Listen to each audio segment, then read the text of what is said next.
Oh my goodness, look at all these committee members. This is great. What were you expecting? Well, it's 4 minutes before 4, so I kind of expected more people fashionably late. Well, that's not appropriate. Tom's still driving. No, I'm not driving. Janet's driving, but I am in a car. Yeah, So- but you've been in the car since noon. What's that? You've been in the car since at least noon. Yeah, I was parked when I was there for the foundation board meeting. But Very we're good. driving back from Virginia Beach. We decided to do our Thanksgiving travel a little bit early. All right. Good stuff.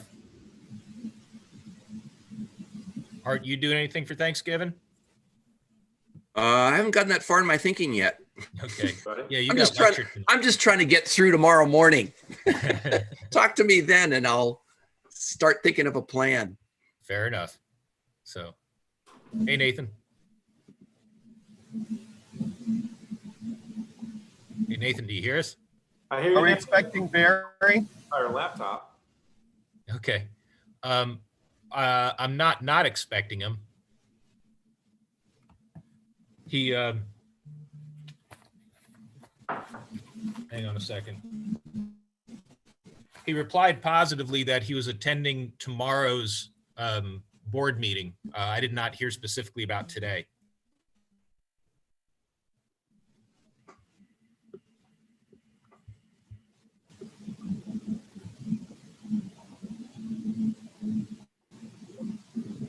Hang on one second.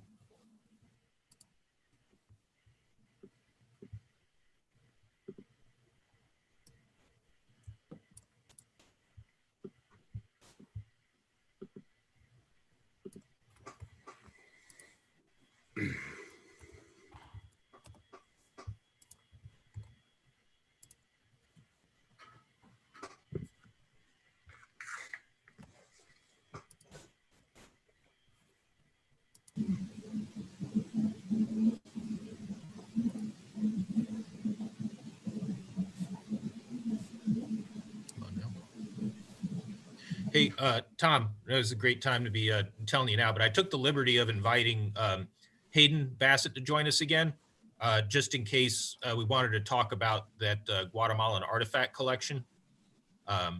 He could provide a little bit of background on it briefly. Okay. So, And I guess we're live streaming, Zach. We're all set up. Yeah, Tom, everything's working fine. Okay. I have a lot of background noise, obviously, so I have a little difficulty hearing, but we'll power through. we hear So you let me just go fine. ahead and call the meeting to order then. And ask about the minutes, if there are any changes to the minutes. Otherwise, I'll accept the motion to approve. My name does not have an E on the end of it. It's Burnett with no E. That was my only comment. I can fix that. Okay. I already saw reviewed the something minutes and I didn't about catch Lisa that, Murner Jennifer, I giving a apologize, report but, on the I'm slate of fine. officers. Did that really happen Motion in our to approve meeting? these as amended. We might have an audio issue, but Tom and Nathan were both talking at the same time. So if you don't mind me asking, Nathan, can you repeat your comment, please? Sure. I was just saying that I reviewed the minutes earlier, and though I did not catch the extra E on Jennifer's name, I'm comfortable motioning to approve them as amended.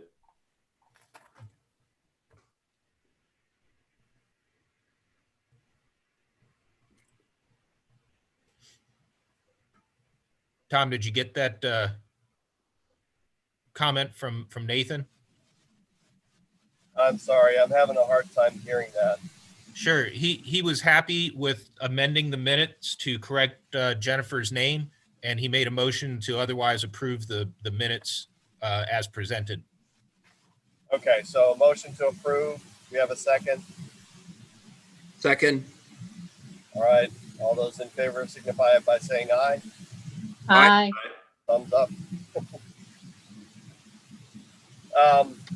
So I have a couple of things that I wanted to bring up to the executive committee. One, of course, since our last meeting was I established and appointed a university partnerships committee. And that was really in response to a request by Joe and staff to explore how the museum might participate in university proposals to National Science Foundation, in particular, the broader impact statement section of those proposals.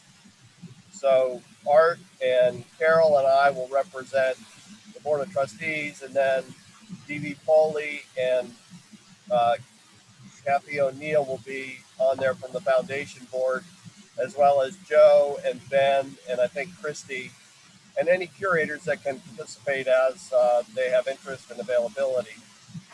We have not yet met, but I don't know if there's any questions about that.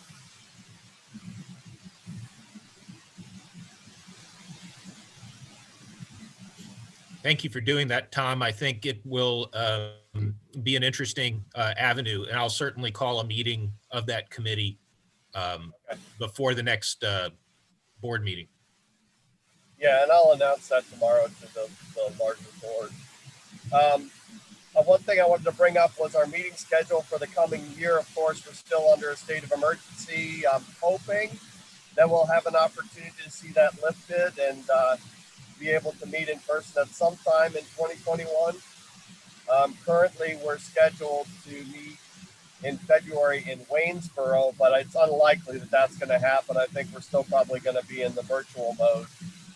And then back to Martinsville for, I think it's May. So I just wanted to bring that up. And obviously, we're still just playing that by ear with regard to the state of emergency. And then the last thing that I wanted to cover and that I listed on the agenda here is the fact that, of course, we're going to get a new set of officers in May. Believe it or not, it seems like it's come up quickly. We'll need to activate the nominating committee at this meeting so that they're ready to prepare a slate to present at February's meeting, which is the typical schedule. And then the election occurs in May. So just be aware that I'm going to be doing that tomorrow, and that you may be asked to continue to serve or, think about different positions. And that's really all I had, Joe. Was there questions from the board? From the executive. Should we, I think my 5 years is up, isn't it? This year. So I'm just trying to think, are there any of us that are that are officers now that are going to be supposedly rotating off the board? I think my 5 years is up next year. The past president will serve two years, 2 consecutive terms. I didn't hear that. I'll step in here. Hopefully this doesn't. I don't know what the situation. Okay, Tom, we're having a little difficulty with your audio. I'm going to try to summarize. The only officer the only officer position that has terms is chair. Vice chair, treasurer, and secretary can serve. They're of course voted on every year, but they can serve as many as they like. So really, it'll be the nominating committee's first job to ask Art, Jennifer, and Nathan about their desires. So that's where the nominating committee will start. As far as rotating off the board, that's a myth. You don't. No, I'm kidding. You do rotate off. It's 2 5-year terms that you max out on. You're of course certainly welcome to do one. That again is going to be a task of the nominating committee. There are those board members that are at the 5-year point and Lisa and her team will reach out to find out what their desires are. Okay. Yeah, because I think I'm at my 5-year. I believe that is true. I heard that, and Joe, thank you for stepping in. All right, I think we're good. I think everyone's on the same page, Tom. Okay, let's go ahead and take the treasurer's report then from Jennifer.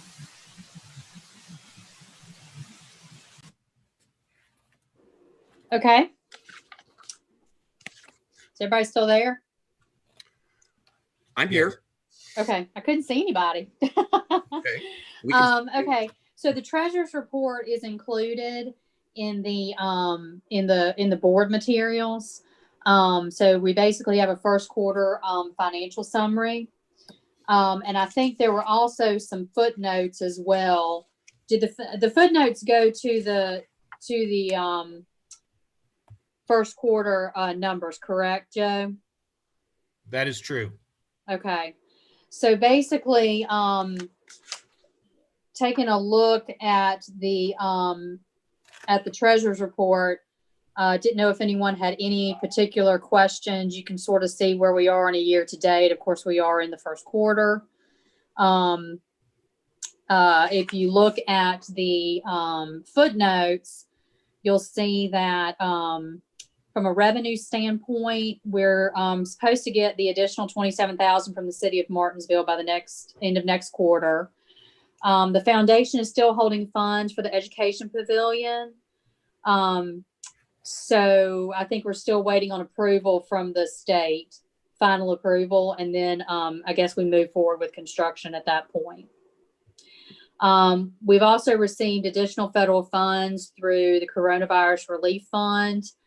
And that's $12,503, and that'll offset expenses that the museum incurred between March 1 and December 30 of this year. From an operating expense standpoint, we've got, obviously the education pavilion that's nearing its start date.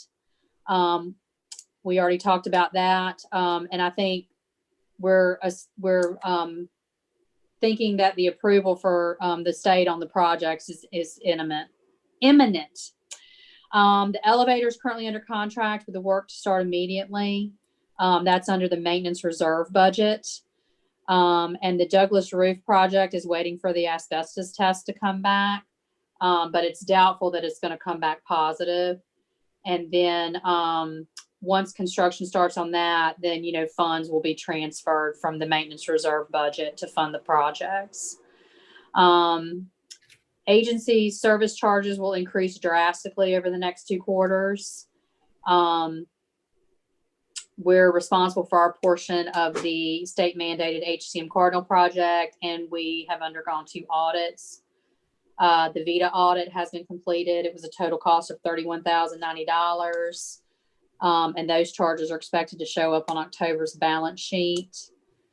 Funds made available through savings on travel, utilities, and other operational components have been tied to staffing reductions. So those savings will allow us to pursue multi-year mission critical needs. If there's anything that's a large opportunity, obviously the staff will come to the board. And then on the energy service company's proposal, presentations were given this past Thursday, November 5th. Has to do with the solar panel array. So 5 staff members independently rated everyone, and I guess now we're going to compile the ratings. And the audit will cost between 5 cents and 10 cents per square foot, and then we'll settle on a price through negotiations before the work is completed. And is there anything else? Well, just that the audit will only be a couple of $3,000 total. By law, a company cannot offer that to us for free. It does have to be a commitment where we have skin in the game. After that, there is no money to be spent from our budget on this project. It's all through the Department of Mines, Minerals, and Energy. And the ESCO, the Energy Service Company proposal, has to be set up in such a way that, anything that we have to pay for in regards to, say, leasing solar panels or installation of insulation or new HVAC or LED bulbs or anything like that, all has to come from the savings generated. That's got to be a guarantee. So if they say that, we're going to save $10,000 a year, they cannot charge us more than $10,000 a year in fees related to the work that they're going to do in upcoming months. I still have high hopes that they'll get this started shortly after the beginning of the new calendar year, so early in 2021. So heard various estimates is that it's about a 3 to 5 month process to retrofit the building. So it's perfect timing, you know, while we have little foot traffic in the building and so forth. This is going to work out nice.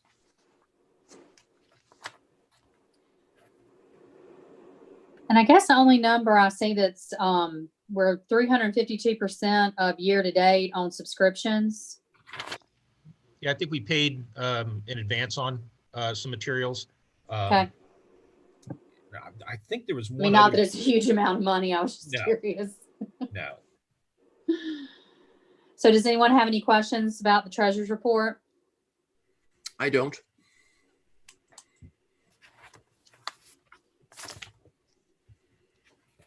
Okay, hearing no questions. I guess the one thing that I remember was that maybe, was it the case that we were already up on our subscriptions last quarter as well? I think that was still a carryover from last quarter. Is that right? I think that was it, Tom. I think there was with the pandemic, there have been some organizations like Association of Science Museum Directors and Association for Science and Technology Centers that deferred some bills. So we might have gotten doubled up, not doubled up, but you know what I'm saying? We got a bill late.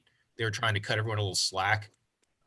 So I think that's what accounts for the, you know, whatever it is, you know, $1,000 or so more that we spent on subscriptions, memberships, and that sort of thing. That makes sense to me. Any further questions for Jennifer? Okay, then I guess, Joe, if you couldn't give us maybe a thumbnail on your executive's report, director's report, we're going to hear that at some length, but some highlights would be great.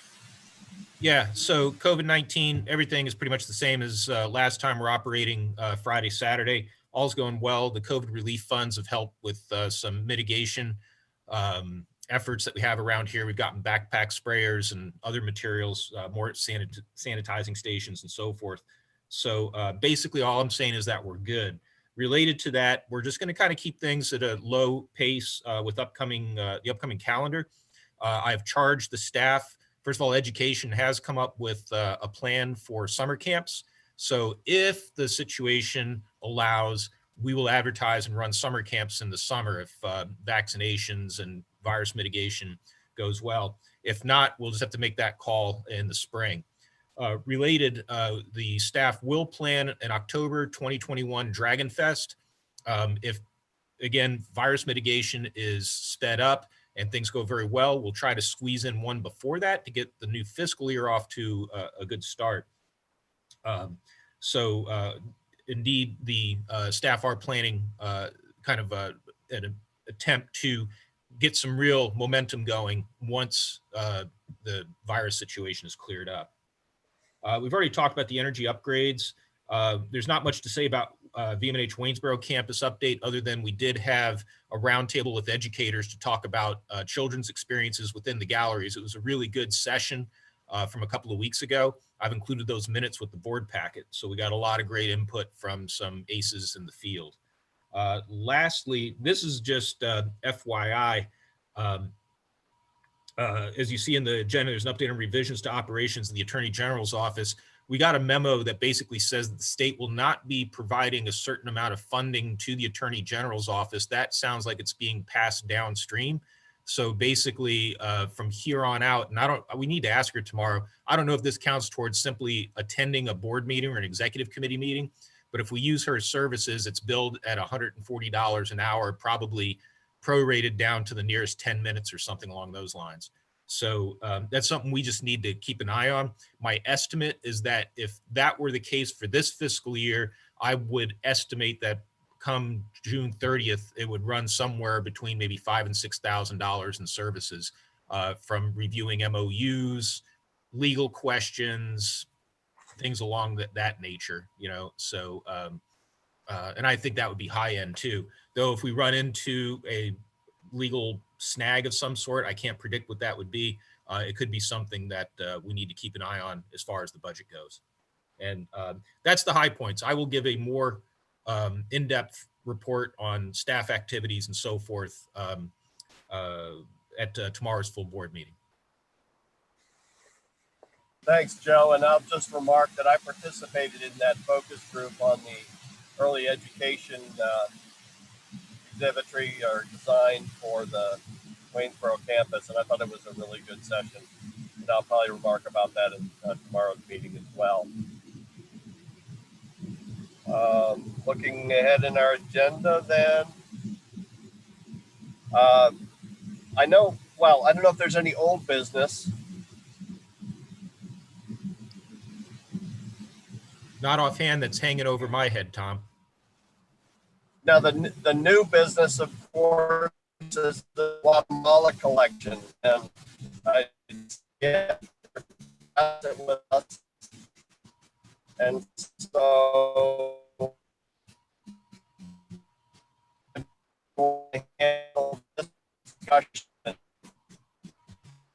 Tom, we've seemed to have lost you. You're breaking up pretty badly.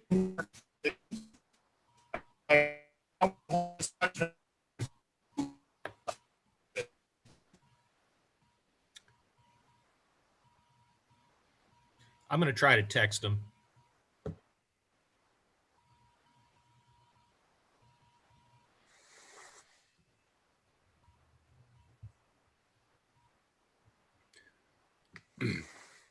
Hello, Hayden. Sorry. Hey, I don't know what to say about Tom at the moment. Tom, if you can hear us again, welcome back. But I just wanted Hayden to give kind of his input on this. A real quick rundown on this collection, kind of an unusual situation where I think it was about 3 years ago, maybe 3 and change, that an executor of an estate from Mount Airy, North Carolina, wanted to see if we would take a collection of what I put in air quotes, Guatemalan street art that she collected when her family lived in Guatemala in the 1940s and 50s. She emigrated in 1959 to the US. I decided it would be a nice gesture to take this. I didn't really expect it to be mission central, but not to accession it, but to take it simply as a gift, which would allow us to do whatever we want with it and not make it part of the permanent collections. Unfortunately, when they turned up, they really were kind of hit and run. They just dropped some boxes off and said, we got to go. We signed some paperwork and they left. And so I went and unpacked it, and it was pretty clear to me that some of the items could be antiquities. So fortunately, it seems to be okay that the artifacts, even the ones that are suspected antiquities, were imported in 1959 because that was before the American Antiquities Act. And at this point, I would like to turn things over to Hayden to maybe describe what the objects are and maybe hit on the proposal. I can provide details, Hayden. Hit on the proposal that we got from a private firm to help us find provenance and to determine an ethical path forward with the actual antiquities. So Hayden, anything you'd like to say would be helpful. Sure. So I know that I believe everyone's received kind of a representative sample of photos of what's in the collection, and the photos that you received are just a handful of the items we are almost certain are antiquities, and we've had a few independent verifications of that. They all, I should say that the rest do appear, as Dr. Kuiper said, to be kind of tourist market street art from the 1950s, 40s, kind of mimicking antiquities, but there are actual antiquities mixed in. And the items that are antiquities do appear to be classical Mayan artifacts from Guatemala, so ranging in date from about AD 200 to 900. And varying levels of significance. There's stone figurines and ceramics. It makes up the bulk of the collection. I'd say the most significant items are, we do have 2 of these guys, which you saw in the photo, which these are sort of mushroom votives. So in Guatemala, among other places in the Mayan territory, mushroom figures were actually worshipped alongside taking, hallucinogenic mushrooms with these figures. It actually has a name, and I had to look it up just to check, and it's called mycolatry was the name, which is mushroom worship. But varying levels of significance. I am almost certain that Guatemala, as a with their national museum, would certainly be interested in having some of the more significant items back. But as an assemblage, they'd probably be interested in most of the items that are of antiquity.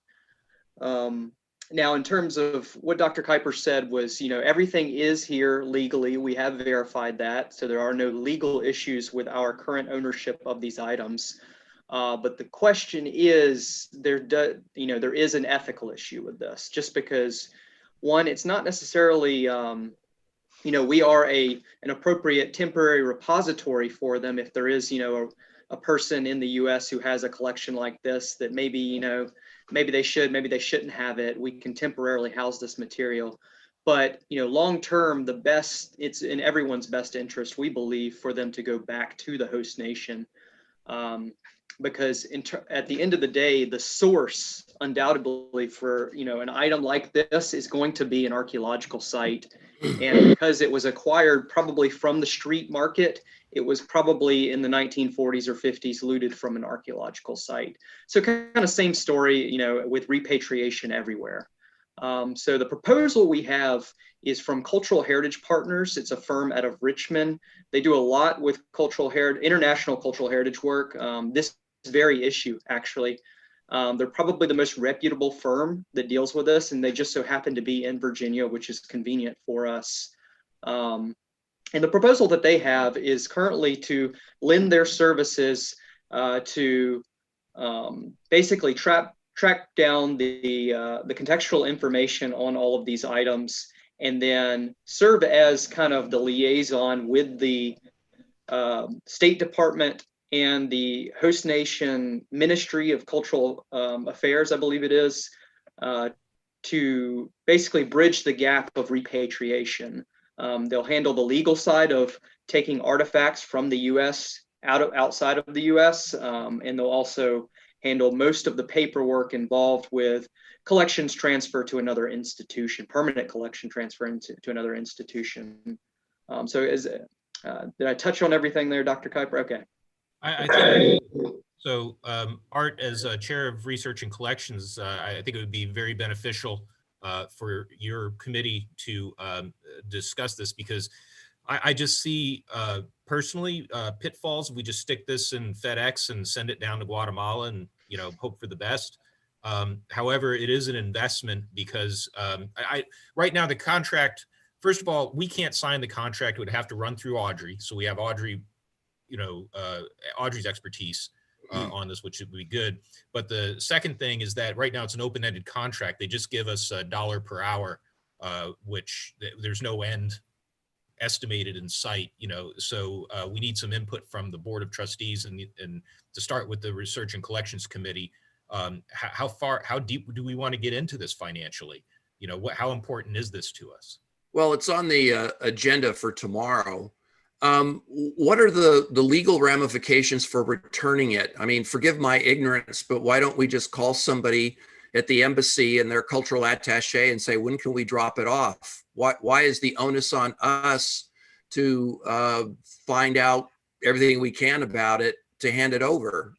I don't, what's the benefit there?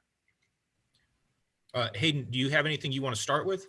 Yeah, I'll just say that at the end of the day, this is an ethical position for us. And the major benefit for the Virginia Museum of Natural History is the goodwill that it will buy us and the sort of, reputation that it will buy us as a serious institution that is seriously interested in repatriating artifacts that culturally are not necessarily within our wheelhouse or scope, and should ultimately go back to a host nation. So I would say I'm not questioning that whatsoever. Okay. What I'm saying is why would we consider spending thousands of dollars to do that? Why do we need legal representation to return these objects? I think we should discuss it tomorrow, but my personal feeling is that this is the absolute correct thing to do, is to return it. But I don't see why we would encumber ourselves the museum with seeking outside representation and potentially spending thousands of dollars to give something back. So that's what I'm trying to figure out. Is there some legal, now that it's here, is there some legal obligation on part of the museum to return it? Art, I'll speak to that just from the standpoint that as a museum operator, this is something I don't have a lot of experience with, certainly not Central America in any way, shape, or form. So this would be the safest route. I'm not saying we have to do it. I understand completely where you're coming from, but they would basically provide the complete legal path forward to ensure that we miss any, for me, unanticipated potholes. So I don't know if there are any out there. The second thing is just talking with them. It's not in the proposal, but just in talking with them, they find that this is a very unusual situation. Normally, they are contracted out by somebody who says, hey, that person over there, that institution over there has materials illegally and should come back to our country. And so they sick these people on whoever owns these objects. Those are the cases that I have passing familiarity with. You know, we hear it all the time, especially the repatriating artwork to Jews that were taken by the Nazis. Now, I get all that, but it just, I'm a little surprised that we would engage in a similar effort to give something back of our own volition.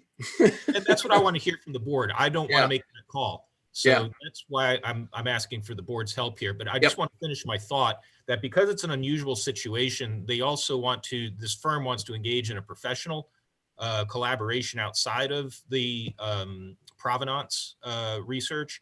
They would like to engage with us to develop, say, a symposium at a conference such as AAM to talk about this as a potential case study, which would eventually lead to professional publication. I'm not saying all that couldn't happen again if you, as the board, decide, no, we should just, start with, the Guatemalan embassy or start with the Museum of Anthropology or whatever the steps are. But I just, I don't want to put the onus on Hayden.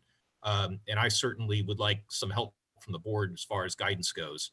So I completely get what you're saying. I would much rather spend the money, if I could, on our, what is our wheelhouse. But I just want to make sure we touch all the bases before deciding a course of action.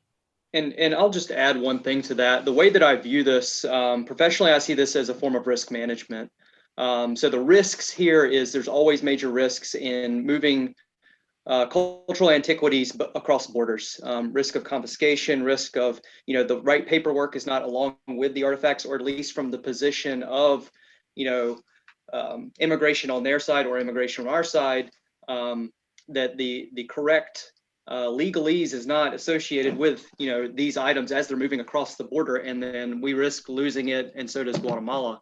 And so the question, I think, at the end of the day is how much risk are we comfortable with? Are we comfortable with, a few of us packing these up in suitcases and carrying them to Guatemala with letters from each institution? Or are we comfortable with, basically some form of legal involvement that has, done the due diligence of making sure all of the necessary paperwork and contacts are made? And so it's a risk management. Yeah. I would also add. Sorry, I still don't get this. I don't understand why we don't just go, or if we have the authority, that we just don't go to the embassy and say, this is who we are, this is what we have, we'd like to return it to your country. What are the next steps? Why are we hiring a third party at potential on an open-ended contract to spend a lot of money to do the same thing? If we're dealing directly with the government, if we have that option. If we don't, then I understand why we'd bring a third party in.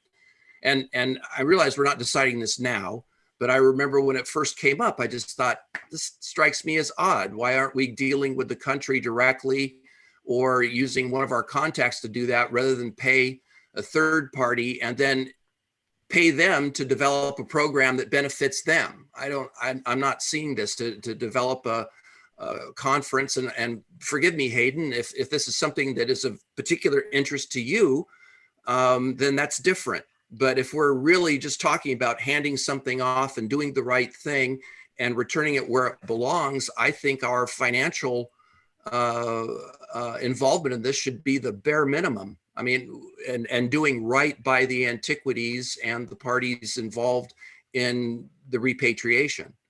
And if that's where the committee goes with this, that's exactly what I need to hear as, you know, the operator here. So I'm fine with whatever direction the committee chooses to go in, but I would think it's just best practices that you have a chance to chew on it rather than me make a unilateral decision to go one way or the other. So that's part of the reason. And like I said, not just here, but if a conclusion isn't drawn tomorrow, I think that's fine. I mean, these objects are, you know, hundreds of years old. A couple of board meetings isn't gonna change. Oh, I understand that too. It's just, it seems like the potential here is we could spend a lot of money to accomplish very little in simply returning something. So, and that may be as a result of my ignorance in what is required to do this, but we'll keep discussing it. And as you said, we don't have to make a decision tomorrow. And I'm sorry. I'll just say for context, you know, I started looking into this right after getting the collection. And I never have the background. Fortunately, Audrey went to a conference because I already sought her help and she did what she could, but then she was going to some kind of conference where she could consult with somebody free of charge, which she did and came back. And that's when we found out that, you know, we're good to go. We don't have to worry about holding on to objects that were illegally imported in the United States in 1959. So over the last 3 years, every step of laying out a roadmap for these things has been very, very slow. Right. You know, so I'm kind of in over my head with this. Well, that's what I think is of more immediate interest is that we, as we do go through this process with this particular case, that we develop a policy for accepting or not accepting similar artifacts in the future. I mean, if this is something where the museum is considering expanding its collections in order to accommodate you know, the interests of the curator or some other opportunity down the road, by all means, I mean, we should consider accessioning these things. But, you know, if there really isn't, if we're going to wind up in a situation like this, where it's going to cost us money, time, and effort just to hand it off, that really doesn't benefit us at all. I hear you, Art, and lesson learned on my part. I mean, again, the information that I got at the time was we're just getting street art. And frankly, I mean, I'll be honest with you, you know, the reason that she's giving it up is she's 95 years old. And I thought, well, maybe, you know, if we're nice to her and put a little display together or something, you know, we can develop a new friend, you know. And so that's where I started. But then I got nervous when, you know, we had the antiquities and wanted to make sure that we were doing everything that was right by the culture of Guatemala, more so than the donor, you know. So I kind of got caught with my pants down with this. Well, and that's why I say I think it's important that we develop a policy so nobody gets caught with their pants down or has to make a you know, agonize over a decision like this when you look at, you know, this type of donation and think this isn't our wheelhouse. It just isn't. Right. And, you know, we can certainly recommend another institution or another professional to get involved if they want to do this, but that way we don't get encumbered in some way. So, you know, but I hear what you're saying is that, you know, you're looking down the road and you're thinking, wow, this, you know, if we look good to them and their family, you know, maybe this will benefit us later, but sooner or later we got to deal with the objects themselves. And I just think that, anyway, we can talk more, and I don't want to be the only voice in this. I'm sure other people, you know, have opinions, but in any way, Hayden, if this is something that you are professionally interested in and want to be a part of, I don't want to deal with it. I don't want to put a stop on that at all whatsoever. But if all we're talking about here is doing the ethical thing, which is repatriating it, then I think we really need to focus on the simplest, most expedient, and cheapest way to do that. And no, we shouldn't cut any corners and take any chances of things getting lost at the border, which is why I would think that, you know, sooner or later, we're going to deal directly with the government. Why couldn't the museum contact them directly? And if it turns out that we have to spend thousands of dollars to engage a third party to do that for us, well, then so be it. But I think that's our first try, is that we go directly with the Guatemalan government and find out who we should be talking to, let them know what we have and what would they require. I mean, for all I know, we could just drive up to DC and drop it off, and then it's their headache. And then, they can sort it out any way they want. It's not on the museum. I don't want to take up any more time on this because we'll go around on this tomorrow, I'm sure. I appreciate getting input from the board, starting with the Research and Collections Committee. So thank you, Art. Can you guys hear me at all? Yes. Oh, okay, good. I'm back. I'm sorry about that. I think I found the black hole between Richmond and Charlottesville. So I've heard the entire discussion, and I think you've made some really good points, Art, in terms of how much we want to spend on it, and Hayden on risk management. And so those are the two things that I think we're trying to balance here. And I agree with what was said about getting a recommendation out of the Research and Collections Committee for the full board to consider. And of course, we'll have a discussion tomorrow. I don't know that we'll conclude that discussion, but I encourage us all to think about it. And I agree with you. It's an ethical, both of you, it's an ethical stance. And so I don't know that we're going to close that discussion here, but we'll continue it, and that'll come up in tomorrow's meeting. What others have to say. Like I say, Yeah. I don't mind to be the only voice in this. Right. But it seems to me too. I mean, what's the cost of just going and giving it to the embassy? And I don't really know. As I think we're all kind of playing in the dark here because we haven't encountered this. So the idea of having a policy that we can use moving forward to would be helpful, and maybe it'll require us to do a little. Just homework. one more question. What is Yeah. the physicality of this collection? Are we talking a couple of plastic tubs? Are we talking about a moving van full? What are we dealing with here? It's 6 Bankers boxes, so 6 Hollinger boxes. Okay. Yeah. All right. So it's easily transportable. Mhm. All right. And that's the entire collection. Those aren't the pieces that you identified as perhaps Correct. artifacts. That's the entire collection. Right. Minus the table. Okay. Well, I appreciate the Art's position. Maybe we limit the scope of the contract. Maybe we say that we won't invest more than $500, let's say, in it. Yeah, I think that's a great idea, Barry. And I thought the same thing. And I pointed that out to Audrey already, that not only can we not sign the contract, she would have to sign the contract with the approval of the board, Right. that we have to have a cap on it. And I'm also just going to tell you, I mean, the fees, depending upon what they're doing, will cost between $100 and $400 an hour. So this would not be cheap. I just found working at the museum, you can't do anything good for less than $10,000. And I think this falls within that category as well. But thank you. I agree, but let's limit the amount of the contract. Let's limit the amount that the museum will pay for it. Definitely. Yeah. Yeah, I think that's worth pursuing once we know what we're into. Yeah. What do we get for $500, or what do we get for $1,000 from this fund? Yeah, that'd be a good A question. clear conscience. Right. No, and maybe it is just a couple of legal documents that kind of protect us from whatever risk might be out there.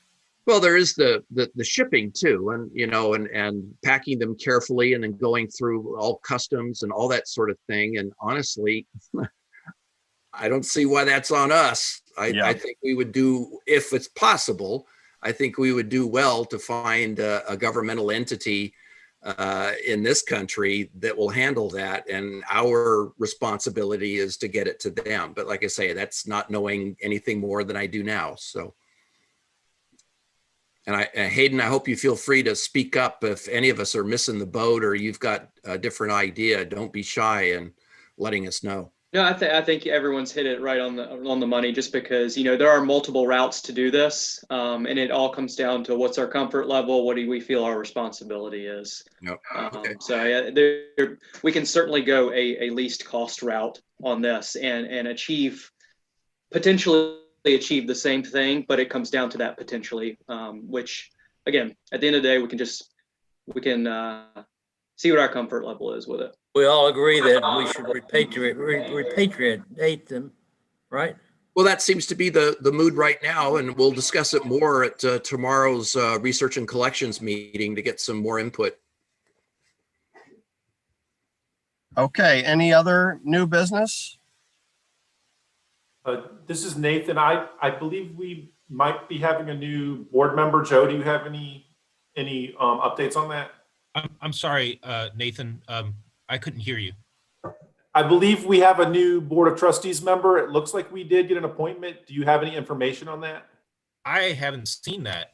Nothing haven't came either. across my desk. Do you happen to have something from the governor's office? I just get the weekly administration appointments emails, and there was this John F. Benton of Arlington, Deputy Undersecretary Emeritus, Smithsonian Institution, listed as an appointment to the Board of Trustees of this is the Science Museum. This is a classic blunder.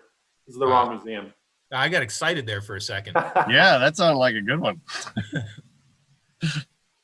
Not that we don't have plenty of good people on the board, but we do have an open position still. So. Okay. Yeah, I do communicate with the Office of Appointments quasi regularly, just to find out where they stand, and it's painstakingly slow. This is where we were in August. Yes. Let me ask Joe if Lisa has reviewed the proposals for the energy savings. Unfortunately, Barry, she gave us the green light to go ahead because she ran into a time crunch. So, however, we did take her concerns and brought them to the firms that we interviewed. The way it works, like one of her big concerns was to make sure we didn't buy junk, install like solar panels that are full of mercury and lead and so forth.